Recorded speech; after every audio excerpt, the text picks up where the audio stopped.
Kasaragod അമ്പലത്തറയിൽ acid കഴിച്ച് ഗുരുതരാവസ്ഥയിൽ ചികിത്സയിലായിരുന്ന നാലാമത്തെ ആളും മരിച്ചു. അമ്പലത്തറ സ്വദേശി പറക്ലായി രാകേഷാണ് മരിച്ചത്. പരിയാരം മെഡിക്കൽ കോളേജ് ആശുപത്രിയിൽ ചികിത്സയിലായിരുന്നു. രാകേഷിന്റെ അച്ഛനും സഹോദരനും നേരത്തെ മരിച്ചിരുന്നു. സിജു കണ്ണൻ ചേരുകയാണ്. സിജു, എന്തൊക്കെയാണ് വിവരങ്ങൾ? ഷമി, അമ്പലത്തറയിൽ ആസിഡ് കഴിച്ച് ഗുരുതരാവസ്ഥയിൽ ചികിത്സയിലായിരുന്ന കുടുംബത്തിലെ നാലാമത്തെ ആളും മരിച്ചു. പറക്കളായി സ്വദേശി രാകേഷ്, 35 വയസ്സുള്ള രാകേഷാണ് മരിച്ചത്. രാകേഷിന്റെ അച്ഛനും അമ്മയും സഹോദരനും നേരത്തെ ആസിഡ് കുടിച്ച് ഗുരുതരാവസ്ഥയിലായി മരിച്ചിരുന്നു. ഓഗസ്റ്റ് 28-നായിരുന്നു നാടിനെ നടുക്കിയ സംഭവം. അമ്പലത്തറ പറക്കളായി സ്വദേശികളായ ഗോപി, ഭാര്യ ഇന്ദിര, മകൻ രഞ്ജേഷ് എന്നിവരാണ് അന്ന് മരിച്ചത്.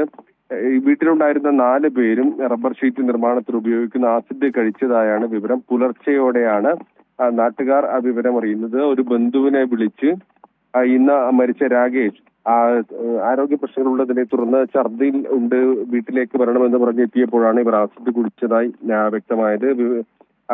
ഇവരെ മറ്റു 3 പേരെയും ആശുപത്രിയിൽ എത്തിക്കുന്നതിന് മുമ്പ് തന്നെ മരണം സംഭവിച്ചിരുന്നു. രാകേഷിനെ പരിയാരം മെഡിക്കൽ കോളേജ് ആശുപത്രിയിൽ പ്രവേശിപ്പിച്ചിരിക്കുകയായിരുന്നു. ചികിത്സയ്ക്കിടെ ഇപ്പോൾ മരണം സംഭവിച്ചിരിക്കുകയാണ്.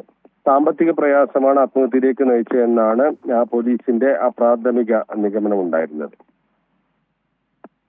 സിജു കണ്ണനാണ് വിവരങ്ങൾ നൽകിയത്.